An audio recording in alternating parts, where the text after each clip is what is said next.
It is official. The Bears' 53-man roster has been set. A lot to unpack here as we uncover who is on the roster, who is left out, and everything like that. Welcome to Bears Digest, ladies and gentlemen. I am your host, Dylan Guinzy. Thank you for joining me once again. If you have not subscribed already, please do so, as it looks like 67.5% of you have not done so.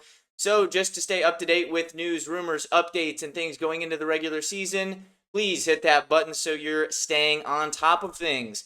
So today, ladies and gentlemen, we have the 53-man roster that was just released as of 3 p.m. Central Time.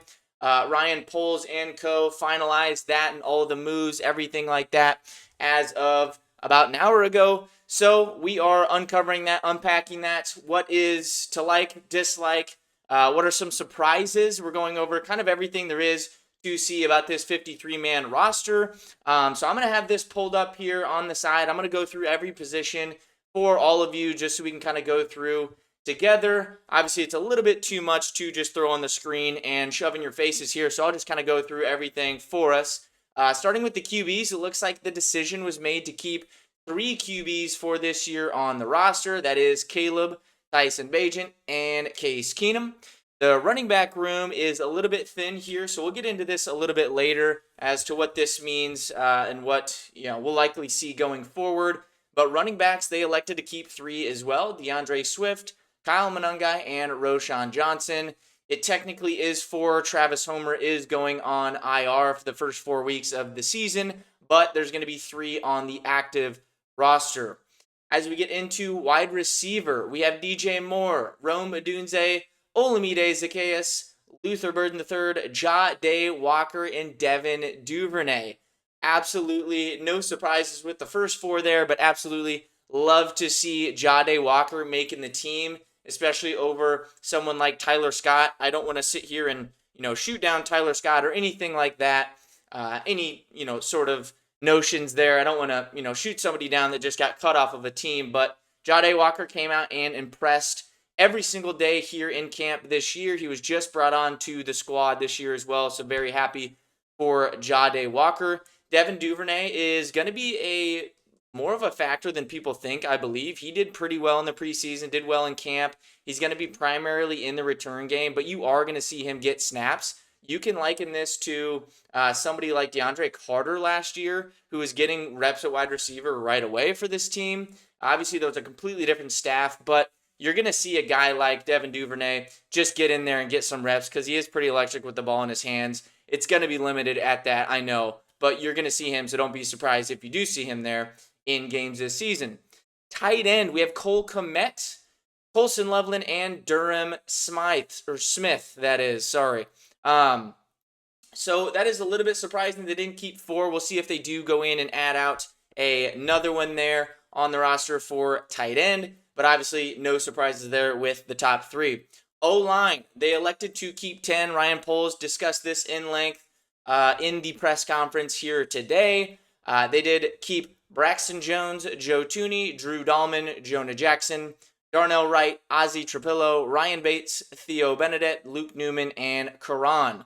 He did mention that Karan was going to shoot inside at guard for the rest of this year. He's going to start practicing there. Just kind of looks like he's more of a fit on the inside than at tackle.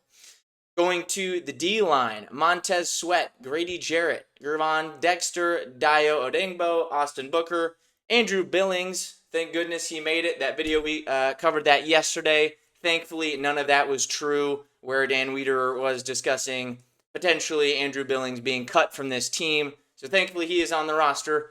Chris Williams after that, Dominique Robinson, Daniel Hardy, and Shamar Turner. I think Daniel Hardy was a little bit of a surprise here. We're going to get into that a little bit more with some takes that I have on the defensive side. But a little bit of a discussion there. Daniel Hardy is really good on special teams, though. So I guess it's not too big of a surprise there to see him in the fold. Cornerback spot, we have Jaylon Johnson, Tyreek Stevenson, Kyler Gordon, Nashawn Wright, Josh Blackwell, and Nick McLeod. Terrell Smith, of course, is on that season-ending injury, or else he would have been on there as well. So No surprises there with the corners in that cornerback room, hoping to get Jaylon Johnson healthy. We just had some updates there that week 1 is possible. That is their goal and target. But as we discussed here, I believe a week and a half, 2 weeks ago about Jaylon Johnson, this injury is worrisome. It's hard to get back on the field right away and then just go in a game like atmosphere and perform. Obviously, Jaylon is a pro's pro, so we are hoping that he is back and doesn't need too much practice time to be ready for week 1, but that is the goal. Linebacker room, we got Tremaine Edmonds, TJ Edwards, Noah Sewell, Ruben Hippolyte, and Carl Jones Jr. Haven't heard too much about Carl Jones Jr., but overall, I think this linebacker crew is pretty solid.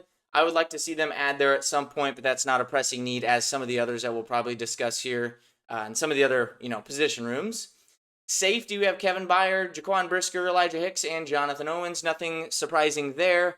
I do want them to add there as well, with Kevin Byard being older and 32 later in his career, and Jaquan Brisker with that injury history. I don't want just 2 guys that are not the greatest to fill them up behind there. I'd like to get one more guy in that room, but we'll see kind of what they choose to do in that room. Special teams, Kairos Santos, Torrey Taylor, and Scott Daly. No surprises there. Don't need to spend too much time on that.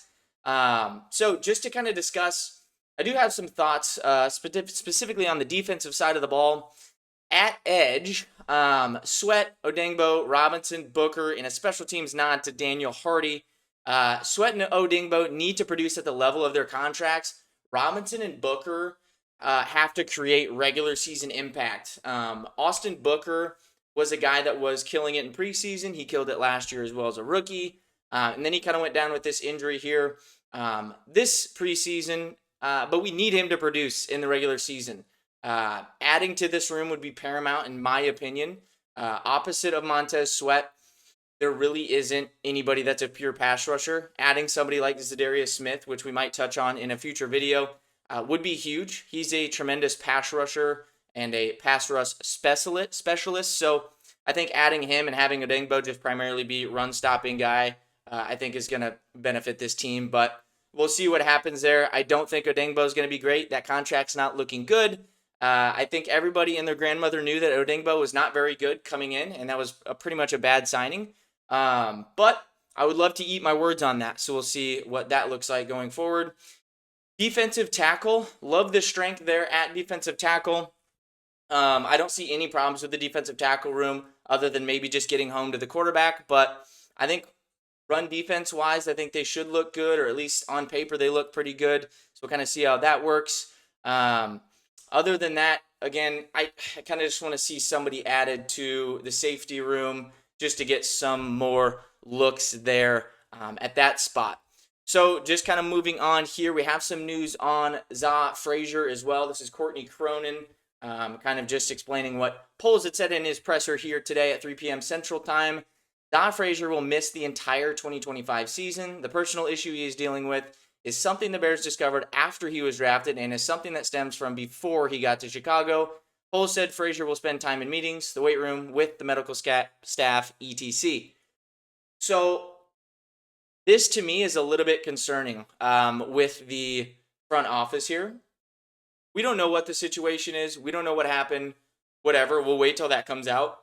Excuse me. But overall, Za Frazier was a pick, and they wanted him to come in and be a depth piece for this, defensive back room. He would have been necessary on this team. He would have been a useful piece, in my opinion, just his style of play and everything like that.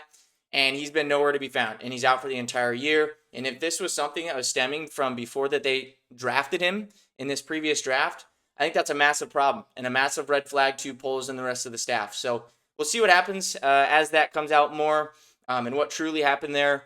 Hopefully all is well with Za Frazier. Nothing against him, things like that. But overall, I think this is a little bit of a hit on Ryan Poles and co. there.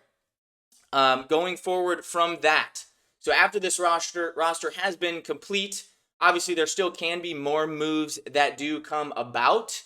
In the running back room specifically, I want to see something happen. I want to see something happen there. I don't think that they're good enough. Something that Ryan Poles does far too often that does trickle down to the fan base is overrate the players that are on the roster. This isn't me going at anybody in specific, but every year you see Ryan Poles say, like, this guy's good, he's done well, we love this addition, we're comfortable with this room. And then they end up sucking like everybody kind of knew at the start, right? Dio comes to mind. I don't want to call out anybody in specific, but that comes to mind to me. I would love to eat my words on that. I don't think he's going to be good. In the running back room in specific, I love Kyle Monangai. Great dude. Been an awesome preseason story. But if you think that a 7th-round rookie running back is going to come in here and back up DeAndre Swift or be your primary starter if DeAndre Swift goes down and be successful, I think you're absolutely mistaken, and I think that's a horrible, horrible decision that Ryan Poles and the rest of this crew could decide on there. So overall, we got a tweet here from Patrick Finley that the Bears have ordered in food and will spend the night in the war room sorting through more than 1,000 waiver wire names. GM Ryan Poles admits that part of the job was more fun when the Bears were rebuilding and they could claim 6 guys. Now, I hope they add more guys, and I hope it's not just through waiver claims, right? Go out there and try to trade for somebody. Go out there and try to sign a free agent to a contract to better this team. What we're doing now is raising the floor of this team, right? That you have absolutely no excuse to go into the season with this current roster that you have right now and the depth that you currently have. I think it's absolutely fraudulent if Ryan Poles does that, and I'm coming at him as hard as possible if he goes into the season with this current running back room without adding at least somebody to challenge that backup spot or at least give some more depth there. Today in practice, they literally only had DeAndre Swift out there, and it was literally DJ Moore, Rome Odunze, and a couple of quarterbacks running some running back reps in there at practice. It's absolutely inexcusable. So Ryan Poles needs to shape up in that area, get some more guys onto this roster that are going to compete and make this team better in terms of the floor and the depth. If somebody needs to come in a pinch, we need some more guys there. So running back and edge is a couple of positions that I will be looking at specifically. I want you guys to let me know down below as well what you guys think about potential additions, trades, where our weak points are at and what you guys think should happen as well. I always love to hear your guys' opinions on everything that's going on with the team and potential additions as we go into the regular season. But overall, guys, 53-man roster is set for now. Very good news. That means we are closer to the regular season and week 1 against the Minnesota Vikings on Monday Night Football. So thank you again for joining me today. As always, bear down.